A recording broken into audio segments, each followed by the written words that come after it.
General equation of second degree a x square plus 2hxy plus b y square plus 2gx plus 2fy plus c equals to 0 सभी तरह के degree 2 के x Y plane में लाई करने वाले curves को represent करती है, ये हम लोग जानते हैं। वो सर्कल को, पैराबोला को, एलिप्स को, हाइपरबोला को, पेयर ऑफ स्ट्रेट लाइंस को रिप्रेजेंट करती है। पेयर ऑफ स्ट्रेट लाइंस को यदि वो रिप्रेजेंट कर रही है तो उस केस में इस इक्वेशन का जो डिस्क्रिमिनेंट होगा, जिसे सॉल्व कर लेने के बाद आपको ये मिलता है, वो इक्वल टू 0 होना चाहिए, ये हम लोग जानते हैं।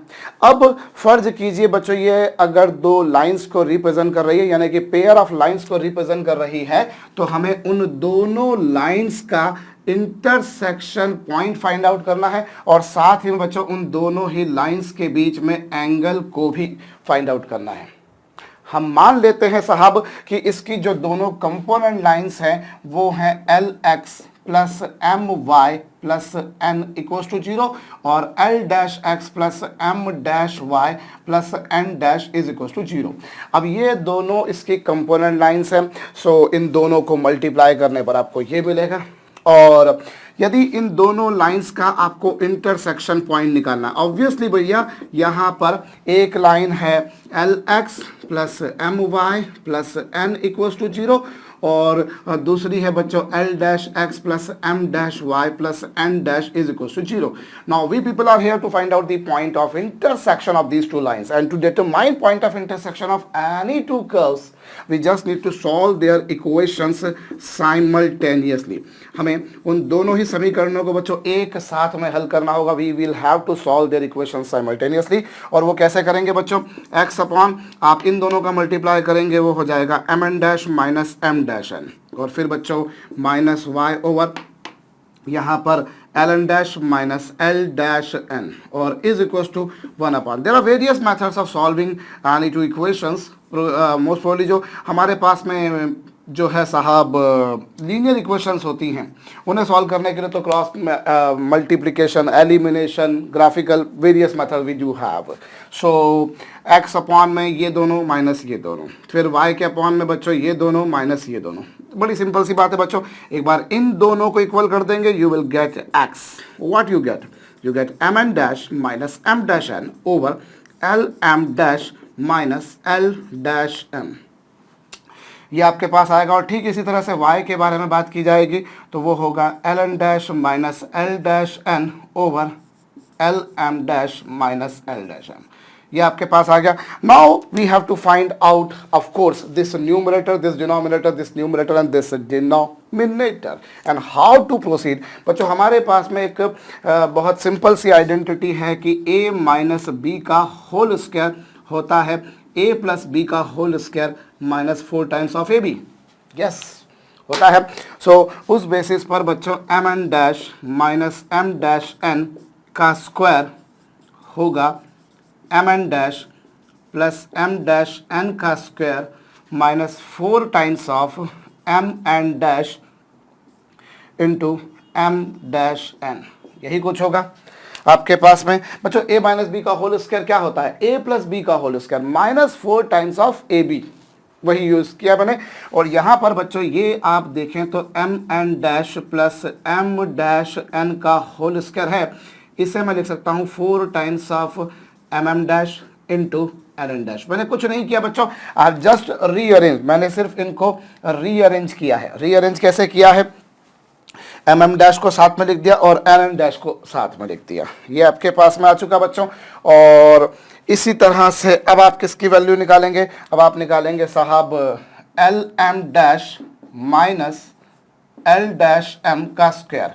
इसका स्क्वायर किसके बराबर होगा, इसका स्क्वायर होगा बच्चों l m dash plus l dash m का square minus 4 times of l m dash into l dash m. आपने a माइनस बी का स्क्वायर किया बच्चों, वो क्या आएगा a प्लस बी का whole square minus 4 times of A b. और इसे आप क्या लिख सकते हो, ये जो आपके पास में लिखा है इसे आप रीअरेंज कर दोगे तो l l dash into m m dash. इसे आप जब रीअरेंज करोगे बच्चों तो ये हो जाएगा l l dash into m m dash, जैसा आपने यहाँ पर अरेंज किया था। और इसी तरह से बच्चों यदि मैं बात करता हूँ l n dash minus l dash n का स्क्वायर, सो वो क्या होगा, वो होगा साहब l n dash plus l dash n का square minus 4 times of l n dash into l dash n. और इन्हें थोड़ा बहुत हल्का फुल्का रीअरेंज करना होगा। और बच्चों ये तो जस्ट मैंने आपको याद दिलाने के लिए बताया था कि साहब अगर ये डिस्क्रिमिनेंट इक्वल टू 0 हो जाए तो फिर साहब ये पेयर ऑफ लाइंस को रिप्रेजेंट करती है। चलिए अब कोफिशिएंट्स को कंपेयर किया जाए तो a बराबर आ जाएगा एल एल डैश 2h बराबर आ जाएगा l m dash plus l dash m. मैंने बताया था आपको बच्चों ऐसा जिन दोनों को मल्टीप्लाई पर करने पर 9 टर्म्स आएंगे, पर जो जो सेम तरह के टर्म्स थे उनको एक साथ लिख देंगे सो आपको यही कुछ मिलेगा। ये लीजिए साहब, और उसके बाद में 2g इक्वल्स टू कितना आएगा, 2g इक्वल्स टू आ जाएगा बच्चों l n dash plus l dash n. और इसी तरह से बच्चों 2f इक्वल्स टू आ जाएगा m n dash plus M dash n. और फिर कांस्टेंट की जहां तक बात है बच्चों वो ये आ जाएगा। बस अब आपके पास में ये जो आए हैं कैसे करते होते हैं मैंने बताया था आपको। x कब आएगा, जब आप x का कांस्टेंट में कांस्टेंट का x में मल्टीप्लाई करेंगे। x y कब आएगा, जब x का y में y का x में मल्टीप्लाई करेंगे। आपके पास में x स्क्वायर कब आएगा, जब आप x स्क्वायर वाले का कांस्टेंट में और कांस्टेंट वाले का x स्क्वायर वाले में मल्टीप्लाई करेंगे। तो इस तरह से कंपेयर कर लिया जाता है साहब। और यहाँ हमारे पास में क्या आएगा, m n dash plus M dash n का की वैल्यू है 2f, और उसका स्क्वायर भी करना है। स्क्वायर करेंगे तो 2 का स्क्वायर 4 होगा, 4 यहाँ पर भी होगा, 4 कॉमन निकाल देंगे बच्चों तो ये आ जाएगा f square minus m m dash की वैल्यू कितनी है b है, और एन एन डैश की वैल्यू कितनी है c है, तो ये हो जाएगा साहब b इंटू सी करेक्ट।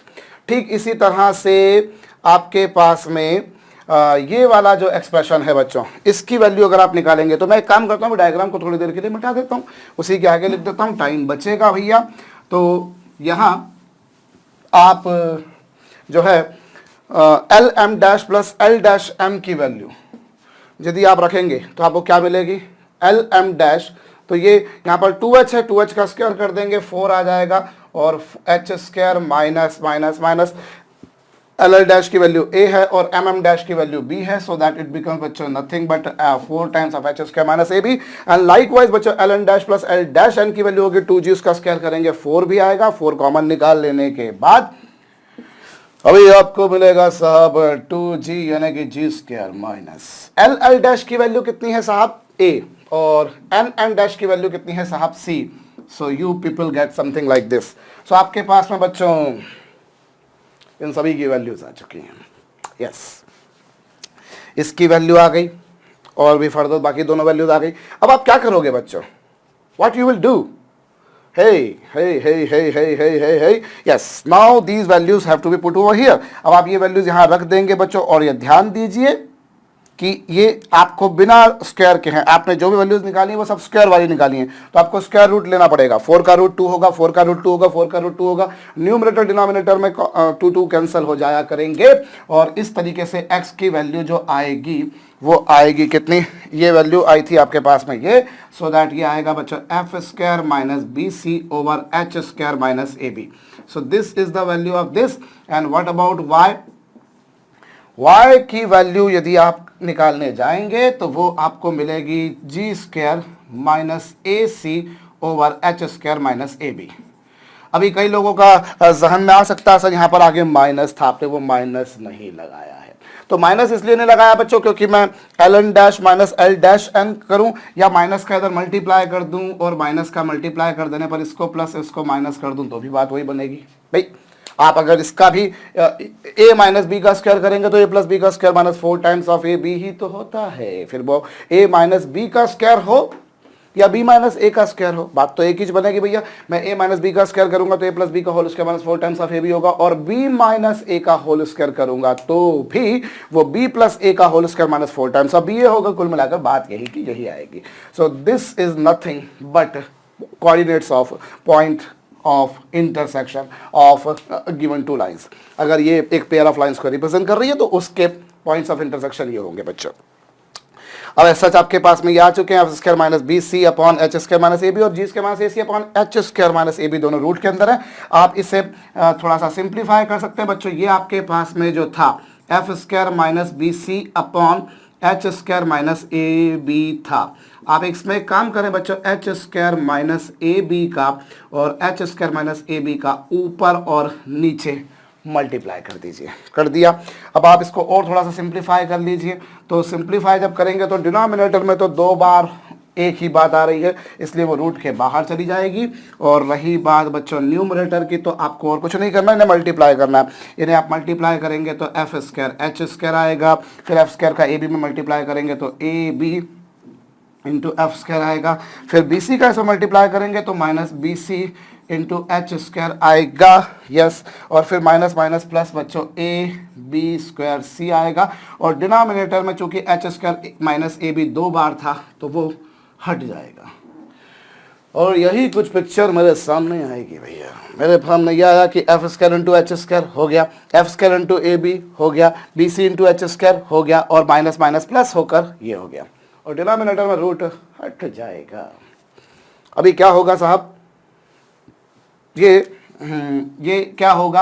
अब आप एक काम करें बच्चों, सच ही काफ़ी बड़ा सा एक्सप्रेशन हमारे पास में आया है, ये काफ़ी बड़ा सा एक्सप्रेशन हमारे पास में आया बच्चों। मैं एक छोटा सा काम यहाँ पर ये करता हूँ कि मैं इन तीनों में से b को कॉमन निकालता हूँ, b को कॉमन निकालता हूँ। इन तीनों में से मैं b को कॉमन निकालता हूँ। ये लीजिए, मैंने b को कॉमन निकालता हूँ, तो ये एफ स्क्वायर एच स्क्वायर अपनी जगह पर है, और इन तीनों में से b को कॉमन निकालिए तो आपके पास में बचेगा a B c minus a f square minus C H square, और अपॉन में क्या है बच्चों, अपॉन में एच स्क्वायर माइनस ए बी है। ओ यस यस, सही जा रहा हूं मैं। ये आपके पास में है बच्चों, है। अच्छा, अभी आपको पता है कि अगर ये पेयर ऑफ लाइंस को रिप्रेजेंट करती है तो a B C plus 2FGH minus a f square minus B ji square minus C H square is equal to 0 होता है। तो इसको सॉल्व करेंगे बच्चों, तो a B c minus a f square minus C H square. भाई यहां से आप अगर ये पेयर ऑफ लाइंस को रिप्रेजेंट कर रही है तो ये होगा, तो उसको आप लिखेंगे तो a B c minus a f square minus C H square की वैल्यू आप सी बी जी स्क्वायर माइनस 2FGH अगर लिखें तो आपको दुनिया की कोई ताकत ये लिखने से नहीं रोक सकती। भाई पेयर ऑफ लाइंस को रिप्रेजेंट कर रही है तो उसकी कंडीशन ये होगी, और उस बेसिस पर बच्चों A B c minus a f square minus C H square की वैल्यू ये होगी। तो let us put that value over here.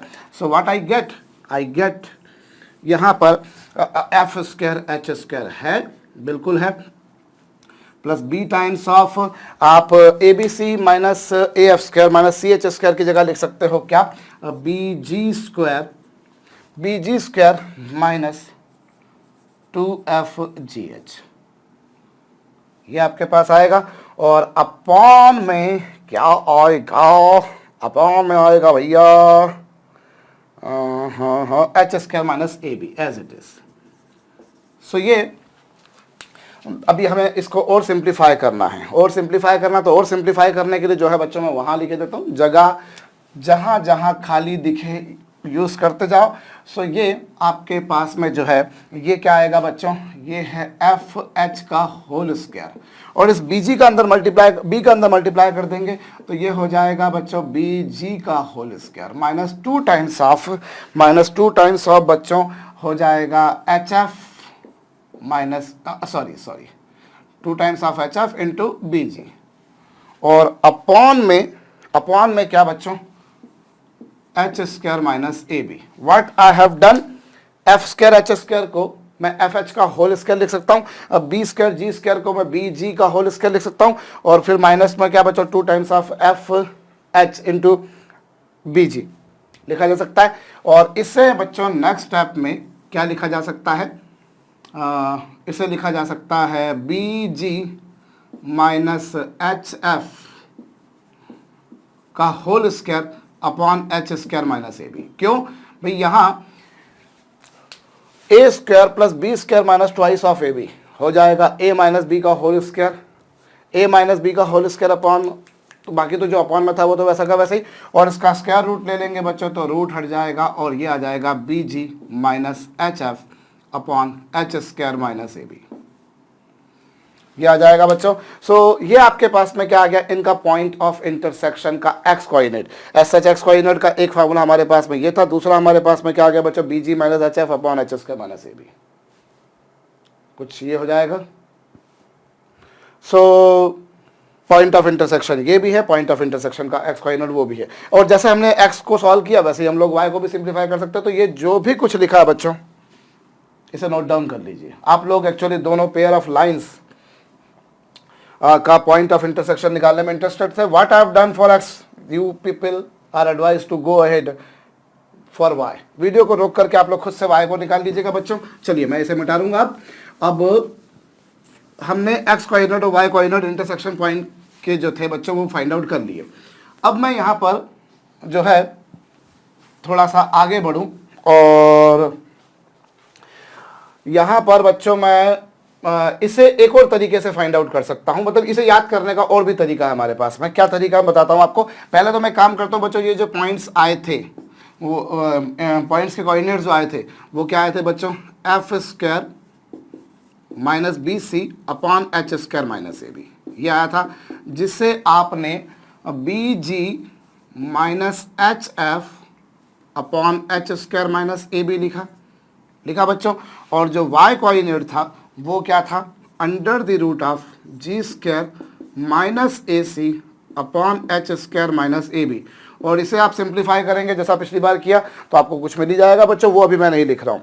Otherwise हम यहाँ पर ध्यान दें बच्चों, तो इसे याद करने का तरीका ये है कि आपको पता है कि अगर ये पेयर ऑफ लाइंस को रिप्रेजेंट कर रही है, अगर ये पेयर ऑफ लाइंस को रिप्रेजेंट कर रही है तो इसमें जो डिस्क्रिमिनेंट होता है वो इक्वल टू 0 होता है। ये आप लोग जानते हैं। हम एक काम करते हैं बच्चों, हम यहाँ पर इसे कुछ इस तरह से याद रखते हैं कि हमारे पास में ये जो था बच्चों, जो हॉरिजॉन्टल लाइन हुआ करती है किसी भी डिटरमिनेंट में उसे हम कहा करते हैं रो, और जो वर्टिकल लाइंस होती हैं उन्हें हम बोला करते हैं कॉलम। तो मैंने जो पहली दोनों लाइंस थी उन्हें मैंने लिख दिया a h g h b f लिख दिया। और यहाँ पर वापस से मैं रिपीट करता हूँ, ये हुआ, फिर से इसको रिपीट करता हूँ बच्चों, ए एच, ये जो पहले वाले दोनों एलिमेंट्स थे उनको मैंने रिपीट कर दिया। पहले वाले जो दोनों एलिमेंट्स थे मैंने उन्हें क्या कर दिया बच्चों, क्या करा, उन्हें रिपीट करा। अब मैं अगर मैं मल्टीप्लाई करूं जैसे इन दोनों को फिर इन दोनों को, तो क्या मिलेगा मुझे मिलेगा a b minus h square, मुझे मिलेगा a b minus h square. भाई मैंने इन दोनों को मल्टीप्लाई करा माइनस इन दोनों को मल्टीप्लाई करा। अब ऐसे ही मैं इन दोनों को मल्टीप्लाई करता हूं और इन दोनों को मल्टीप्लाई करता हूं, तो ये मेरे पास में क्या आएगा बच्चों, एच एफ माइनस बी जी आ गया। जब आपने इन दोनों को मल्टीप्लाई करा, मैं इन्हीं के नीचे लिखता हूं, इसको थोड़ा सा दूर दूर करके आपको और अच्छे से समझ में आएगा। जो पहली दोनों रोज हैं ए एच, पहली जो दोनों रोज हैं मैं उन्हीं को लिख रहा हूं। पहली दोनों रोज के एलिमेंट्स ये थे और ये जो पहले वाले जो दोनों एलिमेंट्स थे बच्चों उन्हें मैंने रिपीट करके लिख दिया। अब आप इन दोनों को मल्टीप्लाई कीजिए माइनस इन दोनों को, तो ये आएगा बच्चों ए b minus h into h h square. Likewise इन दोनों को मल्टीप्लाई कीजिए तो ये आएगा h f minus B g. फिर आपने इन दोनों को मल्टीप्लाई करा तो ये आपके पास में क्या आएगा बच्चों, जी एच माइनस ए एफ, ये आपके पास में आ गया। जब आपने इन्हें मल्टीप्लाई करा, इन दोनों को मल्टीप्लाई माइनस इन दोनों को मल्टीप्लाई, इन दोनों को मल्टीप्लाई माइनस इन दोनों को मल्टीप्लाई, इन दोनों को मल्टीप्लाई माइनस इन दोनों को मल्टीप्लाई। अब आप एक काम कीजिए बच्चों, इस पूरे एक्सप्रेशन को माइनस से मल्टीप्लाई कर दीजिए, माइनस से मल्टीप्लाई कर दीजिए एच स्क्वायर माइनस ए बी, इसे माइनस से मल्टीप्लाई करा b g minus h f, और इसे मल्टीप्लाई करा a f minus g h. क्या करा आपने, पहले आपने इन दोनों को मल्टीप्लाई माइनस ये, उससे ये आया, इन दोनों को मल्टीप्लाई माइनस ये, उससे ये आया, इन दोनों को मल्टीप्लाई माइनस ये, उससे ये आया। अब आपके पास में इसको माइनस से मल्टीप्लाई कर दोगे बच्चों तो ये ऐसा हो जाएगा, ये ऐसा हो जाएगा और ये ऐसा हो जाएगा। अब आप एक काम कीजिए, अब आपके पास में ये जो एक्सप्रेशन आया है इसे आप एच स्क्वायर माइनस ए बी से डिवाइड कर दीजिए। एच स्क्वायर माइनस ए बी से जब आप डिवाइड करेंगे, एच स्क्वायर माइनस ए बी से जब डिवाइड करेंगे तो यहाँ पर क्या आएगा, बी जी, यहाँ पर एच स्क्वायर माइनस ए बी से डिवाइड करेंगे तो पहला वाला तो एच स्क्वायर माइनस ए बी से ही डिवाइड हो गया तो वो तो 1 हो गया। दूसरा वाला क्या हो गया बच्चों, दूसरा वाला हो गया b g minus h f upon h square minus ए बी हो गया, और तीसरा वाला हो गया a f minus g h upon h square minus A b. आपने एच स्क्वायर माइनस ए बी से इसे डिवाइड किया, ये आया। इसे एच स्क्वायर माइनस ए बी से डिवाइड किया, ये आया। इससे एच स्क्वायर माइनस ए बी से डिवाइड किया, यही आएगा। अब आप देखिए, आप ये जो आपके पास आ रहा है वो आ रहा है a f minus g h upon h square minus A b. आपको मैंने कहा था कि अगर आप इसे वीडियो को रोक करके करेंगे, अगर आप वीडियो को पॉज करके करेंगे, सॉल्व करेंगे, तो वाई कोऑर्डिनेट आपके पास भी यही आएगा। तो इसे आप ऐसे भी याद रख सकते हैं। इसे याद करने के बच्चों कई तरीके हो सकते हैं। हम लोग जो है डिटर्मिनेंट की जो पहली दोनों रोज थी उन्हीं को मैंने आगे करके लिख दिया, इससे भी मेरे पास में बनकर आ गया बच्चों। इसे हम लोग डिटर्मिनेंट जैसे हम लोग पढ़ रहे थे, इनके को फैक्टर्स होते हैं, तो इनके को फैक्टर्स की मेथड से भी हम लोग याद रख सकते हैं। बट मैं अभी ज़्यादा डिटेल में नहीं जाता, मेरे ख्याल से ये याद करने की जो मेथड है वो अपने आप में सफिशिएंट है। अदरवाइज जैसा मैंने आपसे कहा कि आप इसे किसकी को फैक्टर्स की मेथड से भी याद रख सकते हो। वैसे मैं आपको एक तरीका बताता हूँ और भी। जब आप एक्स कोऑर्डिनेट निकाल रहे हो तो आपने एक्स वाले को नहीं लिखा। आप देखिए डिनोमिनेटर में तो एच स्क्वायर माइनस ए बी है, दोनों में है, वो आपको याद कर लीजिए, एच स्क्वायर माइनस ए बी। अब आप देखिए, जब एक्स आपने लिखा तब आपने न्यूमरेटर में एक्स वालों को नहीं लिखा, आपने वाई वाले को लिखा, वाई वाले को लिखा। और फिर यहाँ पर भी देखिए आप बी इंटू सी, आपने केवल वाई वालों को लिखा और कांस्टेंट टर्म को लिखा। अब आप जब वाई को करने गए तो आपने वाई वाले को नहीं लिखा, आपने एक्स को लिखा। देखिए जी किसका कोफिशिएंट था, एक्स का था, और ए किसका कोफिशिएंट था, वो भी एक्स वाले का था, और सी कांस्टेंट टर्म था। ऐसे याद रख लीजिए, मेरे ख्याल से समझ में आया होगा। भाई जब आप एक्स निकालने गए तो आपने एक्स वालों को छोड़ के वाई वालों को लिखा। वाई वाला कौन, एफ वाई का कोफिशिएंट था, और बी भी वाई स्क्वायर का कोफिशिएंट था, और सी कांस्टेंट टर्म था। और जब आप एक्स को करने गए तो आपने वाई वाले को लिखा, वाई वाले को लिखने गए तो एक्स वाला और कांस्टेंट टर्म। इस तरह से याद रख सकते हो, और ये याद करने का तरीका मैंने आपको ये बताया। वरना जैसे मैंने कहा आप को फैक्टर्स होते हैं, को फैक्टर्स फिर हमें पता होना चाहिए माइनर्स क्या होते हैं, को फैक्टर्स क्या होते हैं, उस बेसिस पर हम लोग कर सकते हैं। एनीवेज ये आप जरूर नोट डाउन कर लीजिए बच्चों। इनके पॉइंट्स ऑफ इंटरसेक्शन को फाइंड आउट करने का एक तरीका और भी है जो आगे भी आप लोगों के लिए हेल्पफुल रहेगा, तो वो भी तरीका बता देता हूं आपको। आपने, मैं एक बार फिर से बोल रहा हूं बच्चों, आपने क्रॉस मल्टीप्लाई कर करके आपने कुछ ऐसा करा, तीनों को 1 से डिवाइड कर दिया। आपके पास में ये जो है बच्चों, ये इंटरसेक्शन पॉइंट के एक्स और वाई कोऑर्डिनेट, उसकी एब्सीसा और ऑर्डिनेट आई है। चलिए मैंने मिटा दिया बच्चों इसको। अब इसे एक और तरीके से फाइंड आउट कर सकते हैं। ये जो आपके पास में इक्वेशन है a x square plus 2hxy plus b y square plus 2gx plus 2fy plus c equals to 0, ये जो इक्वेशन आपके पास में है बच्चों, एक बार एक काम कीजिए, इस पूरी इक्वेशन को आप x के रिस्पेक्ट में पार्शियल डिफरेंशिएशन कीजिए। ये जो पूरी इक्वेशन है बच्चों, आप इस पूरी इक्वेशन को x के रिस्पेक्ट में पार्शियल डिफरेंशिएशन कीजिए। पार्शियल डिफरेंशिएशन क्या होता है, जब आप x के रिस्पेक्ट में डिफरेंशिएशन कर रहे हो तो y will be treated as a constant. y को आप एक कांस्टेंट मान के चलोगे। देखो मैं आपको एक बात बताता हूं, आप लोगों ने जब डिफरेंशिएशन पढ़ा तब आपने देखा बच्चों कि अगर मैं वाई स्क्वायर का डिफरेंशिएशन बोलूं तो वाई स्क्वायर का डिफरेंशिएशन क्या होगा, वाई स्क्वायर का डिफरेंशिएशन होगा 2y, भाई पावर को आगे लिया, एक पावर कम कर दी, और फिर बाद में y का dy ओवर dx। जब आप x के रिस्पेक्ट में डिफरेंशिएशन कर रहे हो तो y स्क्वायर का 2y और फिर y का dy बाय dx, यही करते हो। इसी तरह से यदि मैं बोलूं आपसे डिफरेंशिएशन ऑफ लॉगरिथम y, तो लॉगरिथम y का डिफरेंशिएशन क्या होगा, 1/y और फिर y का dy ओवर dx। भाई log y का डिफरेंशिएशन करोगे तो 1/y और फिर y का dy बाय dx होगा। log x का डिफरेंशिएशन 1/x और फिर x का फिर आप y का करोगे dy बाय dx। लेकिन जब यही काम आप पार्शियल डिफरेंशिएशन में करना चाहते हो, ये जो तरीका होता है बच्चों, इसे हम बोला करते हैं आंशिक अवकलन, पार्शियल डिफरेंशिएशन। और जब आप पार्शियल डिफरेंशिएशन कर रहे हो x के रिस्पेक्ट में, then y is treated as a constant.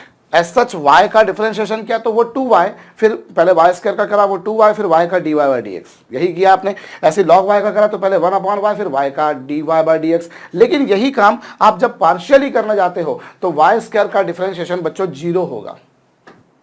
y square का डिफरेंशिएशन क्या होगा, 0। इसी तरह से अगर मैं आपसे बोलूं कि differentiation of log x, log y sorry, तो वो 0 होगा, because when we are differentiating with respect to x, तो x को छोड़कर जितने भी वेरिएबल्स होंगे, फिर वो y वेरिएबल हो या z वेरिएबल हो या किसी और तरह का कोई वेरिएबल हो, उसका डेरिवेटिव, उसका अवकलज, उसका डिफरेंशिएशन 0 होगा। आप किसके रिस्पेक्ट में डिफरेंशिएट कर रहे हो? x के रिस्पेक्ट में। So except x every variable will be treated as a constant. जो कांस्टेंट है वो तो कांस्टेंट है ही सही, अदरवाइज जो वेरिएबल्स हैं वो भी कांस्टेंट माने जाते हैं। तो आप यहां पर x के रिस्पेक्ट में डिफरेंशिएशन कीजिए, और x के रिस्पेक्ट में डिफरेंशिएशन करेंगे तो आपको मिलेगा 2x, भाई पावर आगे ले आए, पावर माइनस कर दी। अब यहां पर जब करेंगे तो बच्चों ये 2hy तो अपनी जगह पर कांस्टेंट है, और x का डिफरेंशिएशन 1, और फिर जब आप बी वाई स्क्वायर का करेंगे तो वो 0 होगा। मैंने क्या बोला? हम लोग यहां पर डिफरेंशिएशन नहीं, हम लोग यहां पर पार्शियल डिफरेंशिएशन कर रहे हैं।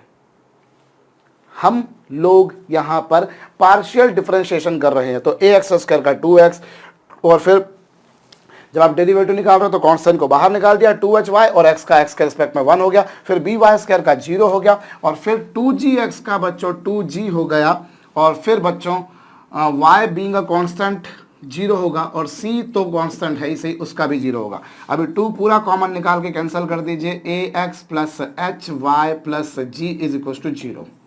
ये आएगा बच्चों आपके पास में। आपने इस पूरी की पूरी इक्वेशन को एक बार x के रिस्पेक्ट में ना केवल डेरिवेटिव उसका निकाला बच्चों, बल्कि x के रिस्पेक्ट में आपने उसका पार्शियल डेरिवेटिव निकाला है। तो पार्शियल डेरिवेटिव जब आपने निकाला बच्चों, तो एक्सेप्ट x y भी कांस्टेंट होगा। एज सच y का डिफरेंशिएशन 0 नहीं होता है, पर चूंकि आप पार्शियल डिफरेंशिएशन कर रहे हो इसलिए y को कांस्टेंट लेकर चलोगे।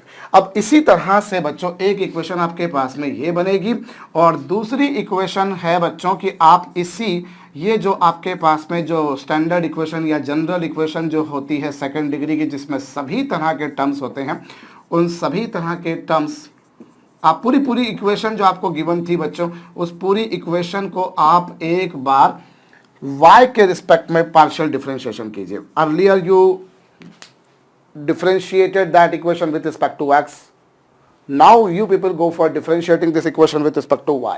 अब पूरी इक्वेशन को बच्चों y के रिस्पेक्ट में डिफरेंशिएशन कीजिए, और जब y के रिस्पेक्ट में डिफरेंशिएशन करेंगे तो ax स्क्वायर का differentiation 0, because here when we are differentiating with respect to y then x is treated as a constant. As such, with respect to what variable you are differentiating, rest all the variables are assumed to be constant. So you are differentiating with respect to y, so x has to be treated as a constant. Likewise here, x has to be treated as a constant, so y का y के respect में 0, B y square का बच्चों 2by, और फिर since we are differentiating with respect to x, so y has to be assumed as a constant. Here it is 2f, and here c का differentiation 0 और equal to 0। 2 को common निकाल देने के बाद आपके पास बचेगा hx plus b y plus f is equal to 0। Now you have got these two equations. जब आपने y के रिस्पेक्ट में किया तो x स्क्वायर का 0, जब आपने y के रिस्पेक्ट में किया तो hx तो अपनी जगह पर है, y का y के रिस्पेक्ट में 1 हो गया, by स्क्वायर का 2by, y के रिस्पेक्ट में चूंकि पार्शियल डिफरेंशिएशन कर रहे इसलिए 2gx पूरा का पूरा एक्सप्रेशन कांस्टेंट था, उसका डेरिवेटिव 0, 2fy का बच्चों 2f और फिर c का 0 हो जाएगा, और उसके बाद में ये आएगा। So now you have got these two expressions, you just need to solve। आप दोनों एक्सप्रेशंस को सॉल्व कर दीजिए, तो hf माइनस bg वही आपके पास में, और अपॉन में कितना आएगा? अपॉन में आएगा a b minus h square. आप सॉल्व करके देख लीजिए, इन दोनों इक्वेशंस को इत्मीनान से आराम से हल कीजिए, यही आएगा आपके पास में जो अब पहले आ रहा था। करके देखिए आप इन दोनों इक्वेशन को, जब आप x के रिस्पेक्ट में करेंगे तो h f minus B g upon में क्या होगा साहब? अपॉन में होगा a b minus h square, वही होगा। माइनस का मल्टीप्लाई कर देंगे, बिल्कुल वही का वही, माइनस का ऊपर नीचे मल्टीप्लाई कर देंगे, यही बन जाएगा। ठीक इसी तरह से y के रिस्पेक्ट में, oh no no no, h f नहीं है एक्चुअली एच वाई है। अभी y के लिए आप करना जाएंगे तो ये हो जाएगा ए एफ माइनस एच जी, ए एफ माइनस एच जी होगा, और अपॉन में क्या जो है वो क्या बोलते हैं उसको साहब, इन दोनों को मल्टीप्लाई कर देंगे तो a b minus h s का डिट्टो यही आपके पास में बनेगा, यही बनेगा आपके पास में। आप चेक कर लीजिएगा बच्चों, माइनस का ऊपर नीचे मल्टीप्लाई कर देने से जो आप इन दोनों इक्वेशंस को बस आप सिंप्लीफाई कर लीजिए, वही आपके पास में आएंगे। भाई x के टाइम पर आप इन दोनों को मल्टीप्लाई माइनस इन दोनों को मल्टीप्लाई, और y के टाइम पर आप इन दोनों को मल्टीप्लाई माइनस इन दोनों को मल्टीप्लाई, देखते हो वही कि वही आएंगे। सो दिस इज अनदर वे। मेरे ख्याल से ये तरीका सबसे चीपेस्ट वन है, सबसे सिंपल वन है। कोई भी आपको दे रखा है, फटाफट फटाफट आप उसे क्या करिए, आप उसे एक बार x के रिस्पेक्ट में पार्शियल डिफरेंशिएशन निकालिए, एक बार y के रिस्पेक्ट में पार्शियल डिफरेंशिएशन निकालिए, you will be getting two linear equations in x and y. You just not need to solve them simultaneously to get the values of x coordinate and y coordinate. Copy this. इसे note down जरूर कर लीजिएगा बच्चों, मैं ये side में खड़ा हुआ हूं। तो ये हमारे पास में एक और तरीका है बच्चों पॉइंट्स ऑफ इंटरसेक्शन को फाइंड आउट करने का। मैं इसे मिटा दूंगा बच्चों, ये लीजिए साहब। अब मैं एक और बात आपको बताता हूं। चलिए, हमारे पास में बच्चों हम एक्चुअली अगर ये गिवन इक्वेशन जो थी वो अगर एक पेयर ऑफ लाइंस को रिप्रेजेंट कर रही थी, तो उन दोनों लाइंस का इंटरसेक्शन पॉइंट फाइंड आउट करना चाहते थे, यही चाहते थे हम लोग। तो मैं आपको लगे हाथों बताऊं बच्चों, ये दोनों लाइंस थी, इनका पॉइंट ऑफ इंटरसेक्शन हमें फाइंड आउट करना था। तो let their point of intersection has coordinates alpha beta. उनके जो प्रतिच्छेद बिंदु था बच्चों उसके निर्देशांक है अल्फा और बीटा। तो ये जो इक्वेशन आपके पास में लिखी हुई है बच्चों, इसे हम एक और तरीके से लिख सकते हैं। सबसे पहले आप देखिए बच्चों, अगर आपके पास में सेकंड डिग्री की कोई होमोजेनियस इक्वेशन है, अगर आपके पास में सेकंड डिग्री की कोई होमोजेनियस इक्वेशन है, तो आप जानते हो बच्चों वो एक पेयर ऑफ लाइंस को रिप्रेजेंट करती है नेसेसरली। फिर वो हो सकता है कि वो इमेजिनरी लाइंस हो, आप लोग देख चुके हो कि वो लाइंस रियल और डिस्टिंक्ट कब होंगी, कोइंसिडेंट कब होंगी, और साथ में कोइंसिडेंट कब होंगी, रियल और डिस्टिंक्ट कब होंगी, और इमेजिनरी कब होंगी। आपने देखा है जब एच स्क्वायर की वैल्यू ए बी से बड़ी हो, छोटी हो, वगैरह वगैरह। एनीवेज, पर एक बात कंफर्म है कि साहब अगर we have a homogeneous equation of degree 2, then necessarily it represents a pair of straight line passing through origin. Sorry भैया, सॉरी। तो वो ओरिजिन से पास होने वाली पेयर ऑफ लाइंस को रिप्रेजेंट करेगी। यही आप जानते हो बच्चों, ये दोनों लाइंस ओरिजिन से पास होंगी। सो इस इक्वेशन को यदि मैं x माइनस 0 का whole square plus 2h x minus 0 y minus 0 plus b into y minus 0 का होल स्क्वायर लिखूं, तो दुनिया की कोई ताकत मुझे लिखने से नहीं रोक सकती। भाई x square can be written as x minus 0 का square, x can be written as x minus 0, y can be written as y minus 0, और y square can be written as y minus 0 का whole square. Yes, और भैया ये equation को मैं ऐसा लिख सकता हूं, और आपको मालूम है कि ये जो दोनों लाइंस है उन दोनों लाइंस का पॉइंट ऑफ इंटरसेक्शन 0 0 है, ओरिजिन है। बस यही लॉजिक मैंने लगाया कि अगर इन दोनों लाइंस का इंटरसेक्शन पॉइंट 0 0 है, तो बस अब अगर मैं ओरिजिन को 0 0 से शिफ्ट करके अल्फा बीटा पे लिख दूं, तो ये जो दोनों लाइंस आएंगी उनका इंटरसेक्शन पॉइंट क्या होगा, उनका इंटरसेक्शन पॉइंट अल्फा बीटा अगर है तो आप उसे ऐसा लिख सकते हो। If we have two lines, that is if we have a pair of lines whose intersection point is alpha beta, तो फिर उन लाइंस की इक्वेशन ये होगी, origin has been shifted from 0 0 to that point alpha beta. भाई यदि कोई दो लाइंस ऐसी हैं, यदि कोई दो लाइंस ऐसी है जिनका इंटरसेक्शन पॉइंट 0 0 है, यदि कोई दो लाइंस ऐसी है जिनका इंटरसेक्शन पॉइंट 0 0 है, तो उनकी पेयर ऑफ लाइंस की इक्वेशन ये होती है, मतलब ये होती है। ठीक इसी प्रकार से अगर आपके पास में कोई पेयर ऑफ लाइंस है, यदि आपके पास में कोई दो लाइंस हैं जिनका इंटरसेक्शन पॉइंट अल्फा बीटा है, जिनका इंटरसेक्शन पॉइंट बच्चों अल्फा बीटा है, तो उनकी इक्वेशन ये होगी। I repeat, we know equation of pair of lines whose intersection point is origin is given by this. Likewise, equation of pair of lines whose intersection point is alpha beta is given by this. Origin has been shifted from 0 0 to alpha beta. ये बहुत लाजवाब method है बच्चों, shifting of origin वाली जो method है ये बहुत लाजवाब मेथड है भाई। जब 0 0 था तब आपके पास में ये इक्वेशन थी, origin has been shifted from this position to this position, so it will be like this. So अगर मैं यहां पर ये बोल रहा हूं कि साहब ये पेयर ऑफ लाइंस को रिप्रेजेंट कर रही है, अगर ये पेयर ऑफ लाइंस को रिप्रेजेंट कर रही है और मुझे उन पेयर ऑफ लाइंस का यानी उन दोनों लाइंस का इंटरसेक्शन पॉइंट निकालना है, तो मान लीजिए कि अगर उनका इंटरसेक्शन पॉइंट अल्फा बीटा है, देन इक्वेशन कैन बी री रिटन लाइक दिस। तो समीकरण को मैं इस तरीके से लिख सकता हूं। यदि ये इक्वेशन की जो दोनों लाइंस थी उनका इंटरसेक्शन पॉइंट अल्फा बीटा था, तो मैं उनको ऐसे लिख सकता हूं, ऐसे लिख सकता हूं साहब। जीरो तो वही सी ऑब्वियसली इक्वल टू, अगर इक्वेशन है तो can this be written like this? Yes भाई, two lines whose intersection point is origin is written in this manner, are written in this manner. Likewise, if we have two lines whose intersection point is alpha comma beta, they can be written like that. So you just need to compare them. अब आप इन दोनों को compare कर लेंगे, आप इत्मीनान से इसको स्क्वायर कर लीजिए, इसको मल्टीप्लाई कर लीजिए, उसको स्क्वायर कर लीजिए। आप जब आप सिंप्लीफाई करेंगे तो सिंप्लीफाई करने पर अल्फा की वैल्यू, बीटा की वैल्यू आप देखेंगे आपको यही मिलेगी बच्चों, अवश्यम भावी रूप से आपको यही मिलेगी।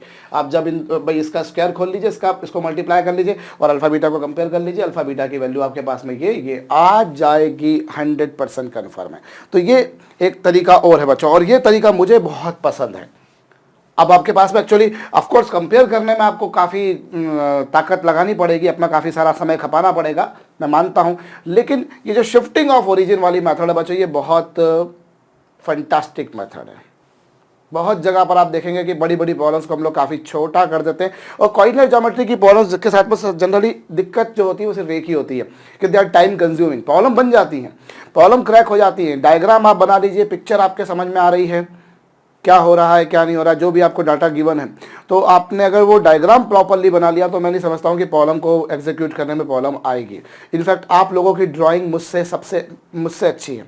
आप लोग जो भी लोग मेरे लेक्चर्स देख रहे हैं, मैं तयशुदा बात बोल रहा हूँ कि आप में से हर किसी की ड्राइंग मुझसे अच्छी है। मेरी ड्राइंग शायद दुनिया में सबसे बेकार है, लेकिन इमेजिन करना है, यहाँ डायग्राम नहीं बनाना है, यहाँ ड्राइंग नहीं बनानी है, यहाँ इमेजिन करना है। और इमेजिनेशन जिसका अच्छा हो जाएगा उसकी कोऑर्डिनेट ज्योमेट्री में अच्छी खासी जीत हो जाएगी। और shifting of origin helps a very complex problem to reduce to a very small level. आप काफ़ी जटिल प्रॉब्लम को काफ़ी छोटा कर सकते हो बशर्ते आप शिफ्टिंग ऑफ ओरिजिन कर लो। तो बस मैं 4-5 बार बोल चुका हूँ बच्चों, इससे मैं वो कैसे लिख सकता हूँ। तो आप जस्ट दोनों को कंपेयर कर लेंगे, आपके पास में अल्फा बीटा आ जाएगा बच्चों। तो ये आपके पास में है बच्चों, इससे आप जरूर शिफ्टिंग ऑफ ओरिजिन वाली मेथड से आप इसे कर सकते हैं इस तरह से। और लगे हाथों अब मैं चूंकि आपको बताऊं बच्चों यहाँ पर कि इसी में ही कि साहब अगर आपको, चलिए ये जो दो लाइंस को रिप्रेजेंट कर रही थी उनका इंटरसेक्शन पॉइंट अल्फा बीटा था, तो ये आ गया आपके पास, आ गया।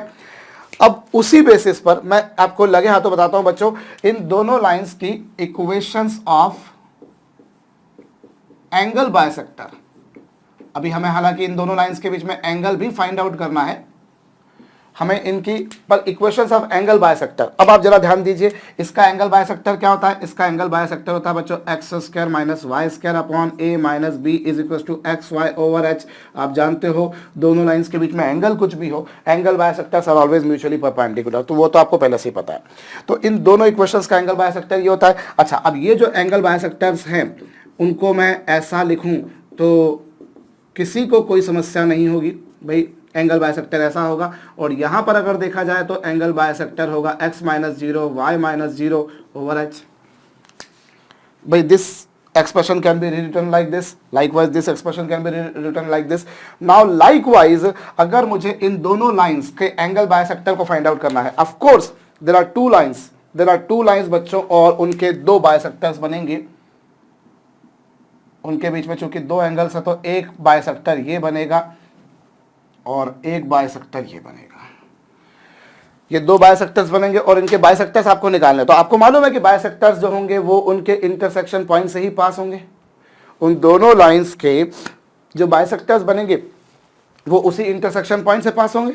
यस, तो अब इनका अगर इस इक्वेशन का एंगल बाइसेक्टर ऐसे मालूम पड़ता है तो इस इक्वेशन का एंगल बाइसेक्टर कैसे मिलेगा बच्चों? इसका एंगल बाइसेक्टर मैं यहां लिख देता हूं बच्चों। अब इन आपने origin has been shifted from 0 0 टू अल्फा बीटा, तो इनका जो एंगल बाइसेक्टर होगा, इनका जो एंगल बाइसेक्टर होगा वो ये होगा, ये लीजिए x माइनस alpha into y minus beta over h. पहले आपको ऑफकोर्स अल्फा बीटा निकालना पड़ेगा, इनका पॉइंट्स ऑफ इंटरसेक्शन आपको फाइंड आउट करना पड़ेंगे। तो ये किसकी इक्वेशन आ जाएगी बच्चों? उनके एंगल बाइसेक्टर्स की, ये उनके एंगल बाइसेक्टर्स की इक्वेशन आ जाएगी।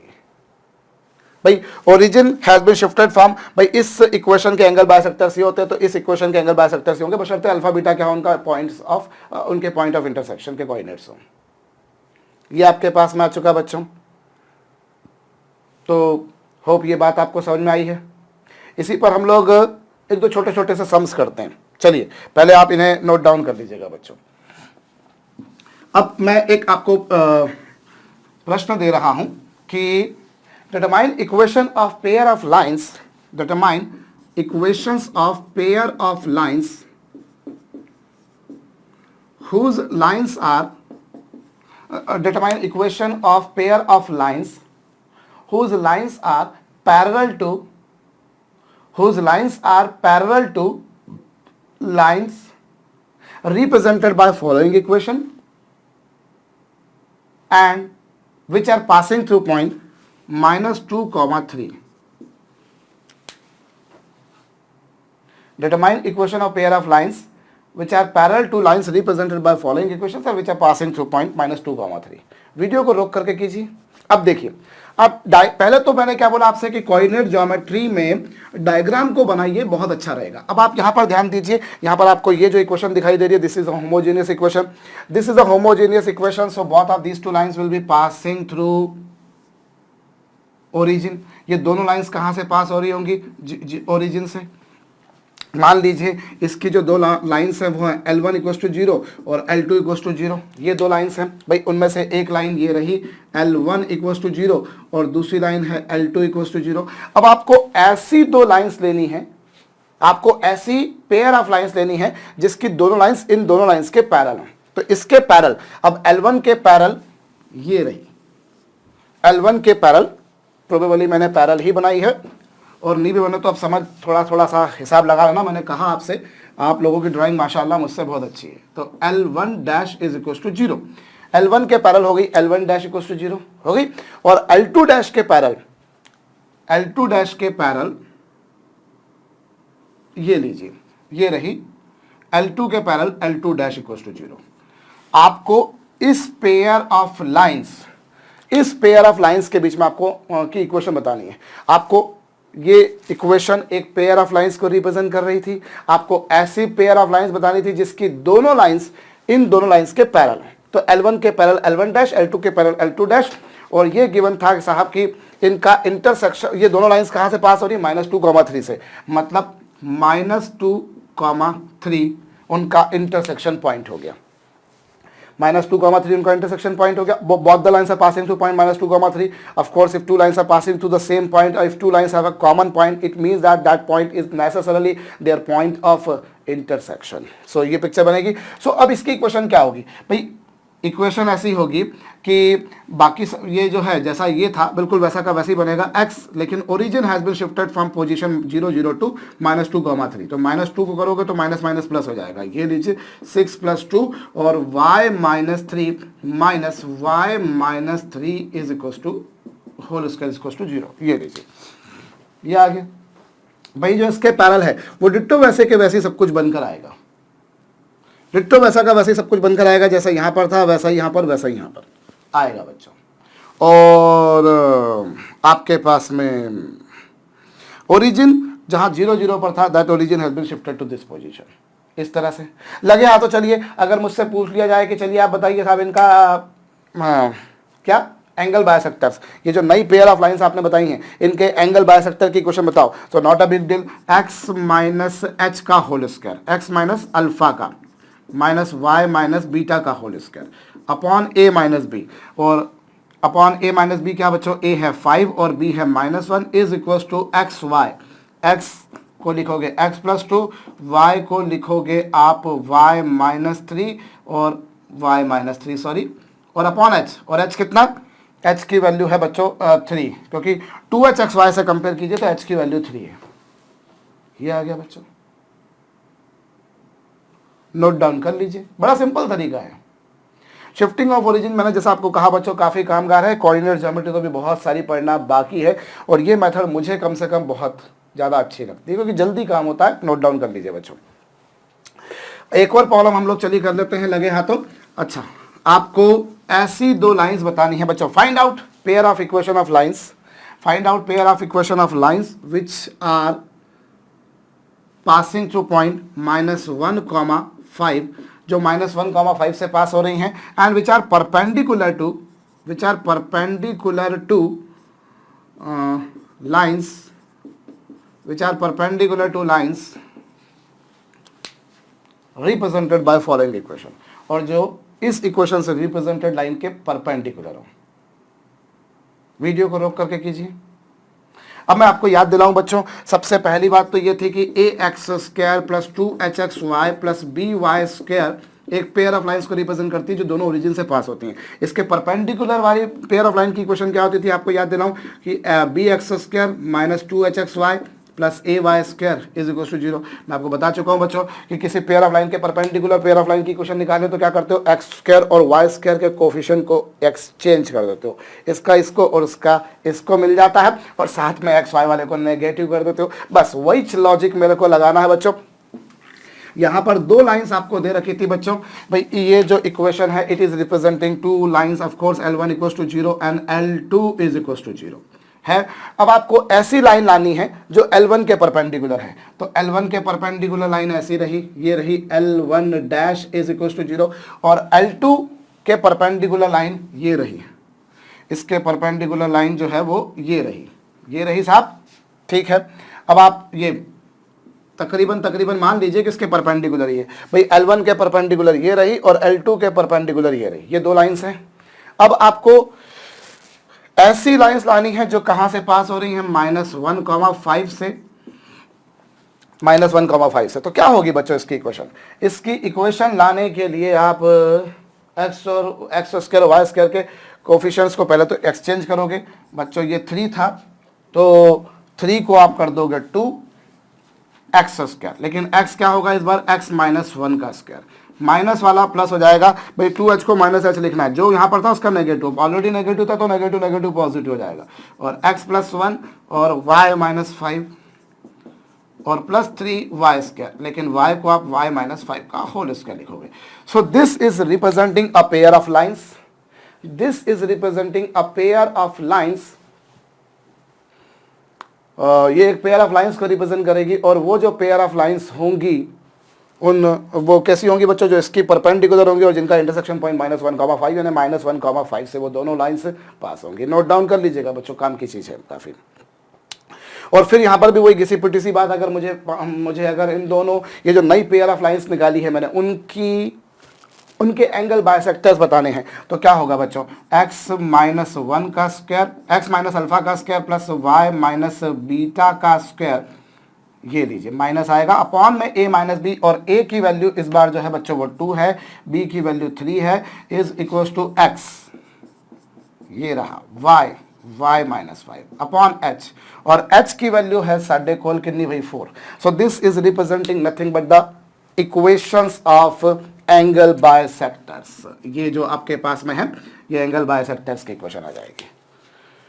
सो ये भी कर लीजिएगा बच्चों। चलिए अब आप कॉपी कर लीजिएगा पहले, होप आप लोगों ने कर लिया है।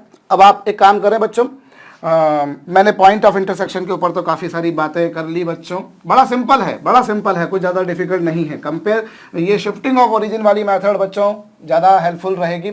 और आपको कोई भी पेयर ऑफ लाइंस दे रखी है, मान लीजिए फर्ज कीजिए आपको ये इक्वेशन दे रखी है 5x² - 6xy plus y² - 8x plus 4y - 3 = 0। Suppose कीजिए आपके पास में कोई पेयर ऑफ लाइंस की इक्वेशन है, आपको इसका इंटरसेक्शन पॉइंट निकालना है, क्या निकालना है आपको? Intersection point. तो या तो आप ये इतने बड़े बड़े फार्मूले याद कर लीजिए अगर आप कर सकते हैं तो, वरना मैं तो सबसे बढ़िया बात बताऊंगा बच्चों, एक बार x के रिस्पेक्ट में पार्शियल डिफरेंशिएशन करो, एक बार y के रिस्पेक्ट में, कोई बड़ा काम नहीं है।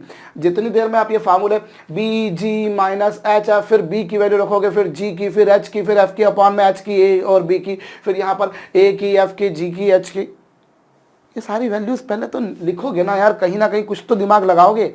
काहे को इतना लोचा करना? एक बार x के रिस्पेक्ट में डिफरेंशिएशन किया 10x, इसको x के रिस्पेक्ट में डिफरेंशिएशन किया 6y, इसको डिफरेंशिएशन किया, बाकी सब जीरो हो गया। एक बार y के रिस्पेक्ट में कर दोगे ये जीरो हो जाएगा, y के रिस्पेक्ट में इसको करोगे तो इसको y के रिस्पेक्ट में डिफरेंशिएशन किया -6x, इसको y के रिस्पेक्ट में डिफरेंशिएशन किया 2y, और इसको जीरो हो जाएगा, ये 4। अब ये दो इक्वेशंस आपके पास में खटाखट फटाफट दोनों इक्वेशंस को सॉल्व किया, x और y आ जाएगा। तकरीबन उतना ही समय लगेगा, मेरे ख्याल से शायद इसमें कम ही समय लगेगा। x के रिस्पेक्ट में पार्शियल डिफरेंशिएशन किया 10x, x के रिस्पेक्ट में किया, y को कांस्टेंट ले लिया, इसका 0 हो गया, x का 8 हो गया, ये 0, चलो खत्म करो। y के रिस्पेक्ट में करोगे ये 0, y के रिस्पेक्ट में इसको करोगे तो 6x, और y के रिस्पेक्ट में 1, y स्क्वायर का 2y, ये 0 हो गया, ये y का 4 और c का 0। अब you people have two equations, you just need to solve the equation simultaneously, you will be getting the values of x and y, that is the x coordinate and y coordinate. So what is the big deal? यहाँ अभी एक बात मैं जरूर बता दूं, मैंने कहा आपसे शुरुआत में, सपोज कर लीजिए कि ये पेयर ऑफ लाइंस को रिप्रेजेंट कर रही है। ऐसा मैंने क्यों कहा? क्योंकि कोई भी सेकंड डिग्री की इक्वेशन है वो पेयर ऑफ लाइंस को रिप्रेजेंट करेगी, कोई गारंटी नहीं है इस बात की। ये पेयर ऑफ लाइंस को रिप्रेजेंट करेगी बशर्ते इसका डिस्क्रिमिनेंट जीरो हो। अब मुझे नहीं मालूम अभी मैंने जो आपको दी है वो उसका डिस्क्रिमिनेंट जीरो है या नहीं, क्योंकि it may represent plenty of curves, it may represent pair ellipse, it may represent hyperbola, it may represent rectangular hyperbola, it may represent a circle. ऐसा सर्कल तो नहीं है कंफर्म, क्योंकि सर्कल की इक्वेशन में एक्स स्क्वायर वाई स्क्वायर के coefficients equal होते हैं और एक्स वाई होता ही नहीं है। सो श्योरली, डैम श्योरली, बिल्कुल खतरनाक तरीके से मैं बोल सकता हूं कि ये सर्कल तो नहीं है, लेकिन इसकी भी कोई गारंटी नहीं कि पेयर ऑफ स्ट्रेट लाइन को रिप्रेजेंट करेगी ही सही, क्योंकि पेयर ऑफ स्ट्रेट लाइंस कभी बनता है जब डिस्क्रिमिनेंट जीरो। तो इसीलिए मैंने इसलिए सपोज कहा है। हो सकता है आप में से किसी ने वेरीफाई भी कर लिया हो इतनी देर मारे सर रिप्रेजेंट नहीं कर रही है, तो ये तो मैंने मेरे मर्जी से डाटा लिया बच्चों, मगर मैं बिल्कुल परफेक्ट डाटा लूंगा कि so that discriminant A B C plus 2fgh minus F square minus B ji square minus C H square equals to zero हो, तो फिर तो ऑफकोर्स हो जाएगा। Anyways, now we people also want to find out बच्चों angle between these two lines. आपको इन दोनों लाइंस के बीच में क्या बताना है बच्चों? एंगल। और एंगल कैसे निकालेंगे? चलिए, एंगल कैसे निकालेंगे बच्चों? आपके पास में जो दो लाइंस थी, कौन कौन सी दो लाइंस थी बच्चों? वो दो लाइंस थी LX plus MY plus M और L-X plus M-Y plus N dash is equal to 0। अब पहली लाइन की जो ग्रेडियंट है बच्चों वो है -L/M, और दूसरी लाइन की जो ग्रेडियंट है बच्चों वो है -L'/M'। How to determine slope और gradient of any line? Just put y on one side and take all the terms on another side and thereafter divide by the coefficient of y, you will be getting the gradient or the slope of the given line, that you know. So we have determined the slope of first line, we have determined the slope of second line. Now the angle between these two lines would be given by nothing but the simple basic formula, that is modulus of m1 minus m2 over 1 plus modulus of m1 m2, and you have to feed the values of m1 and m2 accordingly, you will be getting the angle between these two lines. So you put down the m1 minus m2, let me have this thing, भाई ये हो जाएगा -L/M, ये हो जाएगा -L'/M', ये हो जाएगा 1/-L/M, और ये हो जाएगा बच्चों -L'/M'। What I have done, probably you have got that thing बच्चों। अब उसके बाद में आपको क्रॉस मल्टीप्लाई करना है, फिर वही LL' और MM' वगैरह वगैरह की वैल्यूज रख देनी है। चलिए रख भी देते हैं हम लोग, लगे हाथ। तो बच्चों यहाँ पर आपके पास में LM' minus L'/M over MM' plus LL', ये लीजिए भैया। आप माइनस साइन को कॉमन भी निकाल सकते हैं, दोनों में से मॉडुलस लेना है तो मॉडुलस में अगर माइनस नहीं भी हो तो भी चलेगा, प्लस हो तो भी चलेगा। भाई जो 5 का मॉडुलस होता है वही तो -5 का मॉडुलस होता है, तो आपने माइनस साइन कॉमन निकाल भी दिया तो कोई बात नहीं। और LM' माइनस L'/M की वैल्यू थोड़ी देर पहले आपने निकाली थी, इसका प्लस करके square minus 4 times of AB। आप सॉल्व करके देख लीजिए बच्चों, आपको जो मिलेगा वो मिलेगा H square minus A B over A plus B. So this is nothing but the angle between these two lines. इन दोनों लाइंस के बीच में एंगल का फार्मूला ये है। और गौर कीजिए, हाँ इसको मॉडुलस में भी लिखना चाहिए, ये बात सही है। गौर कीजिए बच्चों, तो ये फार्मूला वही आ रहा है जो आप लोगों ने ओरिजिन से पास होने वाली दोनों लाइंस के बीच में लिखा था, जो आपने ओरिजिन से पास होने वाली दोनों लाइंस के बीच में लिखा था। इन दोनों लाइंस के बीच में एंगल का फार्मूला क्या था? यही था। और इन दोनों लाइंस के बीच में भी एंगल यही आ रहा है बच्चों, आ रहा है। इन दोनों लाइंस के बीच में बच्चों एंगल यही आ रहा है, देख सकते हैं आप लोग। मॉडुलस ऑफ जो या इन दोनों के बीच में, भाई अगर दोनों लाइंस परपेंडिकुलर है तो ए प्लस बी 0 होगा। दोनों लाइंस अगर कोइंसिडेंट है, क्योंकि बाई चांस दोनों लाइंस ओरिजिन से पास होती हैं, तो एच एस के बराबर ए बी होता है, ये आप जानते हो। तो ये कुछ पिक्चर आपके सामने आ रही है। So angle between these two lines is same as that between ये। इसीलिए तो अभी हम लोगों ने वो जो पेयर ऑफ लाइंस के ऊपर जो दो सम्स करे कि दो लाइंस आपको दे रखी थी, उसके पैरेलल लाइंस लेनी है, तो आप सिर्फ ओरिजिन को शिफ्ट करके आपका काम हो रहा था। बाकी आपने कुछ भी नहीं किया, सिर्फ ओरिजिन को शिफ्ट कर दिया। क्यों? क्योंकि वो हमने उस समय नहीं पढ़ा था, पर अब हमें मालूम पड़ गया कि इन दो लाइंस के बीच में जो एंगल होता है, इन दो लाइंस के बीच में भी वही एंगल होता है। तो इसीलिए इसके पैरेलल लाइन लिखनी है, तो आप पैरेलल लाइंस कैसे लिखोगे? ऐसे कैसे ही कोफिशिएंट रख दोगे और बस ओरिजिन को शिफ्ट कर दोगे। इसके परपेंडिकुलर लाइंस लिखनी है तो एक्स स्क्वायर वाई स्क्वायर के कोफिशिएंट को इंटरचेंज करो, एच के आगे माइनस लगाओ, खत्म, खेल कर दो। ओरिजिन को शिफ्ट करना है वो भी कर दो, ये हो गया। Angle between this pair of line is same as that between angle between this pair of lines। ये नोट डाउन कर लीजिएगा बच्चों। चलिए भाई, यहां पर आपने ये जो था इनकी वैल्यूज अभी थोड़ी देर पहले निकाली थी, मैंने डायरेक्टली रख दी है बच्चों, तो हमारे पास में ये आ गया। तो ये चलिए आपके पास में पेयर ऑफ लाइंस के बीच में एंगल आ गया बच्चों। अब यहां पर भी हमारे पास में वही सड़े सड़े से काम आएंगे जो हमने पहले करे थे। कौन से भाई? स्पेशल केसेस कौन कौन से भाई? पहला केस, अगर दोनों जो लाइंस हैं, यदि वो जो दोनों लाइंस है बच्चों, यदि वो दोनों एक दूसरे के पैरेलल हों, यदि वो दोनों लाइंस एक दूसरे के पैरेलल हों, थीटा की वैल्यू 0 हो, तो थीटा की वैल्यू अगर 0 है बच्चों, तो टेन थीटा की वैल्यू भी 0 होगी। और टेन थीटा 0 कब होगा? जब इसका न्यूमरेटर 0 हो। इसका क्या 0 हो बच्चों? भाई कोई भी फैक्टर, कोई भी रेशो 0 तब होता है जब उसका न्यूमरेटर 0 हो। तो उसका न्यूमरेटर 0 हो तो एच स्क्वायर बराबर ए बी होगा। एच स्क्वायर बराबर क्या होगा बच्चों? ए बी हो जाएगा। अगर ये दोनों लाइंस एक दूसरे के पैरेलल हैं तो भैया थीटा की वैल्यू 0 हो जाएगी। दोनों लाइंस अगर पैरेलल हैं तो पिक्चर ऐसी बनेगी, ये लीजिए साहब, पिक्चर ऐसी ही बनेगी। तो एच स्क्वायर बराबर ए बी हो गया। ठीक साहब। अच्छा, अब क्या है, दिल है कि मानता नहीं वाली बात हो जाती है बच्चों की। सर अगर ये पैरेलल हैं तो थीटा 0 होगा, थीटा 0 होगा, मतलब they will not be sharing any common point. इनका कोई कॉमन पॉइंट होगा ही नहीं, कुल मिलाकर यूं कहा जाए बच्चों। तो थीटा 0 हो जाएगा, टेन थीटा की वैल्यू 0 आएगी, मतलब न्यूमरेटर की वैल्यू 0 आएगी। सर अब एक बात और भी है कि अगर जब पैरेलल हैं तो एक काम करते लगे हैं, तो इन दोनों पैरेलल लाइंस के बीच में डिस्टेंस भी निकाल लेते हैं। If these two are parallel, so distance between these two lines will be maintained same everywhere। हर जगह पर इनके बीच में डिस्टेंस सेम रहेगी। तो चलिए हम उस डिस्टेंस को कैलकुलेट कर लेते हैं। तो डिस्टेंस को कैलकुलेट करने के लिए बच्चों क्या करोगे? आपको दो लाइंस के बीच में डिस्टेंस निकालनी हो तो आप कैसे निकालते हो? बड़ा सिंपल तरीका है, आप दोनों की ओरिजिन से डिस्टेंस निकालते हो। पहली लाइन की ओरिजिन से डिस्टेंस निकालोगे, पहली लाइन की ओरिजिन से डिस्टेंस निकाली, सो ये आया। भाई अगर दोनों लाइंस पैरेलल हैं तो पहली लाइन की ओरिजिन से डिस्टेंस ये, और फिर दूसरी लाइन की ओरिजिन से डिस्टेंस ये।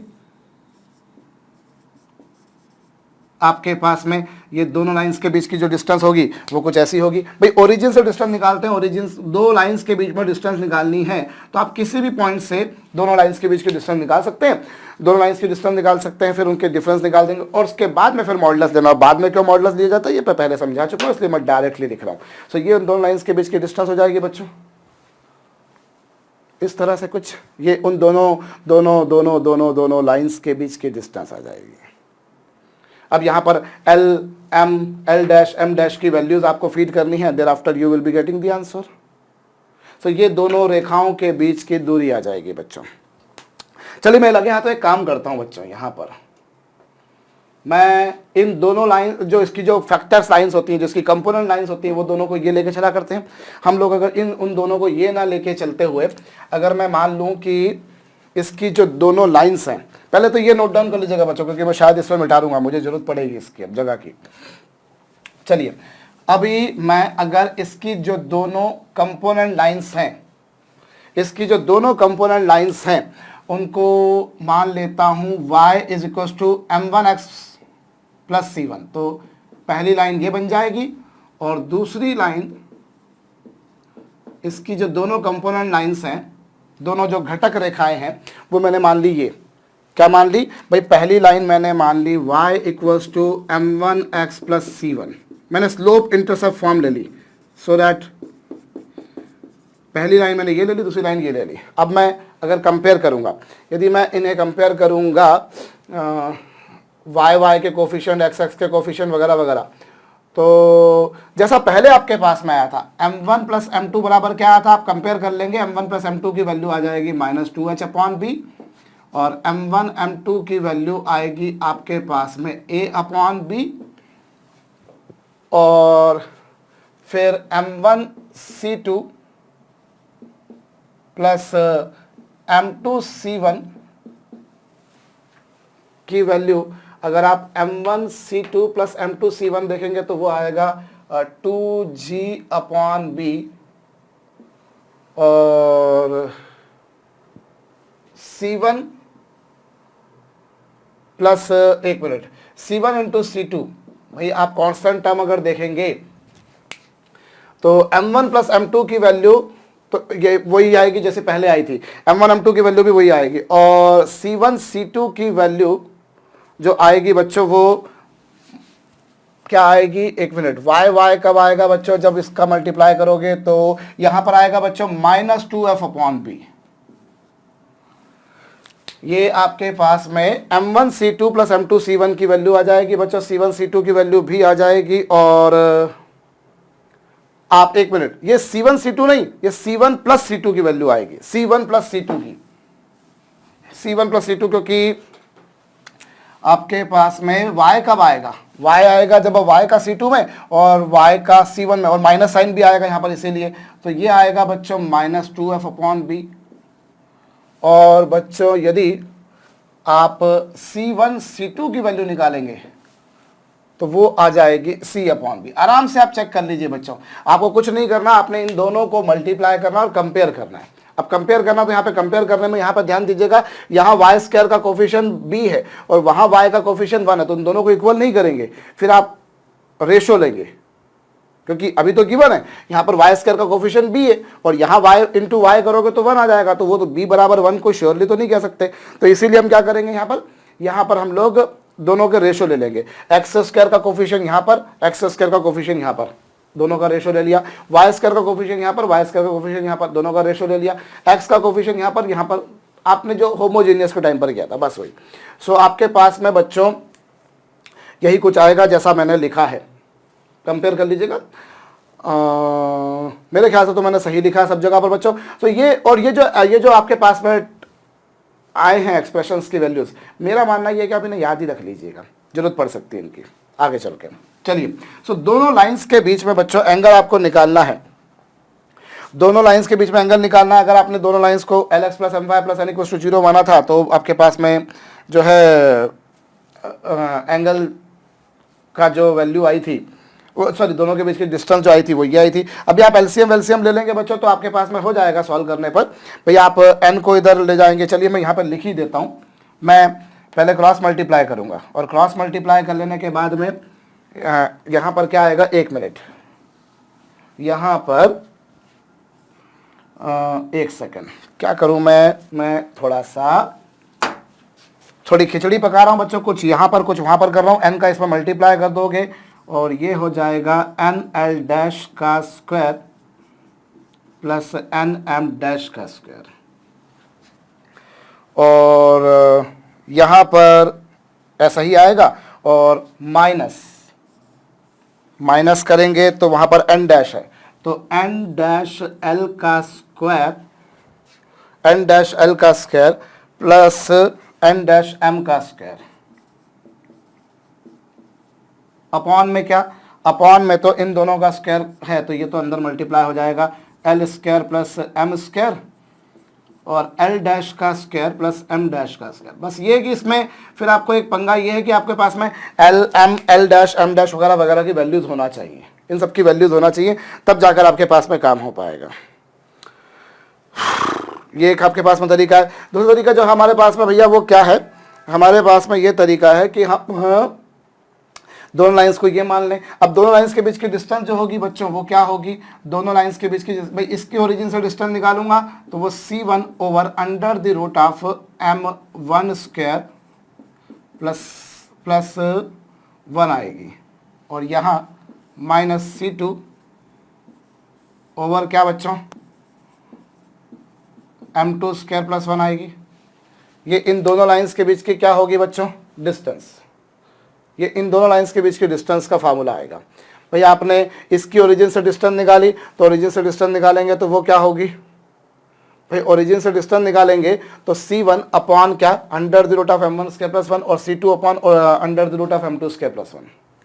अब आप इनका आपस में मल्टीप्लाई कर लीजिए, ना कि एलसीएम ले लीजिए, एलसीएम लेंगे तो C1 into under the root of M2 square minus 1 minus C2 into under the root of M1 square plus 1 upon under the root of M1 square plus 1 और M2 स्क्वायर प्लस 1, ये आपके पास में है। और यहाँ तो ये जो डिनोमिनेटर में आपके पास में आ रहा है, डिनोमिनेटर में जो आपके पास में आ रहा है वो तो बड़ी सरलता से आपका काम कर देगा। कैसे कर देगा भाई, डिनोमिनेटर में जो आपके पास आया वो क्या आया, M1 square into M2 square, मतलब M1 M2 का whole square plus M1 square plus M1 square और प्लस 1 सॉरी M2 स्क्वायर। भाई यहाँ आपने क्या करा, जब आपने इन दोनों को मल्टीप्लाई करा, जब आपने इन दोनों को मल्टीप्लाई करा तो ए M1 इंटू M2 स्क्वायर हो गया, फिर M1 square plus M2 square plus 1, और न्यूमरेटर में जो लिखा हुआ है आपके पास उससे आप C1 into under the root, जैसा लिखा है वैसा का वैसा ही लिखे देते हैं, जैसा लिखा है साहब C1 into under the root of M2 square plus 1।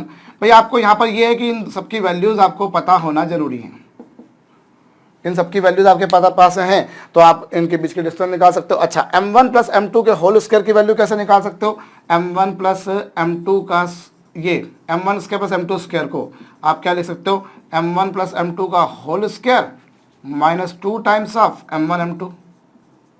Can't I write this? Of course yes। और M1 प्लस M2 की वैल्यू कितनी बच्चों, माइनस 2h अपॉन बी, और M1 M2 की वैल्यू कितनी बच्चों, a अपॉन बी। भाई आपने M1 प्लस M2 की वैल्यू रख दी, क्या आई थी, माइनस 2h अपॉन बी, और M1 M2 की वैल्यू रख दी आपने a अपॉन बी, ये वैल्यू आप यहाँ पर रख देंगे। केवल मात्र हमें वैल्यूज रखनी है, हमारा काम हो जाएगा। भाई M1 प्लस M2 की वैल्यू कितनी, माइनस 2h अपॉन बी रखे देते हैं, चलिए minus 2h upon b whole square minus M1 M2 की वैल्यू कितनी बच्चों, a अपॉन बी, ये रख देते हैं हम लोग। और बाद में आपको इनकी वैल्यूज रखनी होगी, लेकिन एक काम और भी तो है बच्चों, वो हम लोग अननेसेसरी यहाँ पर उलझ रहे हैं। चूंकि ये दोनों लाइंस पैरेलल हैं, दोनों लाइंस पैरेलल हैं, इसलिए दोनों की ग्रेडियंट तो सेम बन गई इस बार। चूंकि दोनों लाइंस पैरेलल हैं तो दोनों की ग्रेडियंट तो सेम हो गई। तो चलिए साहब हम यहाँ पर इतना समय बर्बाद ना करें इसके पीछे, मैं काम करता हूँ बच्चों, थोड़ा बहुत मैं इसे मिटा रहा हूँ, मैं इसे मिटा रहा हूँ क्योंकि अननेसेसरी का टाइम वेस्टिंग हो रहा है हमारा। हम यहाँ पर एक काम करें बच्चों, चूंकि दोनों लाइंस पैरेलल हैं तो इसलिए दोनों की जो ग्रेडियंट होगी बच्चों वो सेम होगी, दोनों की ग्रेडियंट सेम होगी। सो दैट न्यूमरेटर में तो बन गया C1 माइनस C2 और डिनोमिनेटर में तो भैया कॉमन डिनोमिनेटर आ गया under the root of M square plus 1, ये आ गया बच्चों। अच्छा अब चूंकि दोनों लाइंस पैरेलल हैं इसलिए दोनों की ग्रेडियंट सेम है। सो M1 स्क्वायर को मैं लिख सकता हूं M1 इंटू M2, चूंकि दोनों पैरेलल हैं इसलिए M1 स्क्वायर को मैं लिख सकता हूं M1 इंटू M2 लिख सकता हूं। और M1 इंटू M2 की वैल्यू कितनी, M1 इंटू M2 की वैल्यू है a अपॉन बी है भैया, और साथ में C1 minus C2, C1 minus C2 को मैं लिख सकता हूं क्या, under the root of C1 plus C2 का whole square minus 4 times of C1 C2। और अपॉन में क्या बच्चों, अपॉन में ये है ए अपॉन बी प्लस 1। ये लीजिए साहब, भाई आपने m1 स्क्वायर को लिख दिया m1 इंटू m2, क्योंकि m1 और m2 दोनों सेम है, क्योंकि दोनों पैरेलल हैं, तो ये आया। अब आप c1 प्लस c2 की वैल्यू रखिए।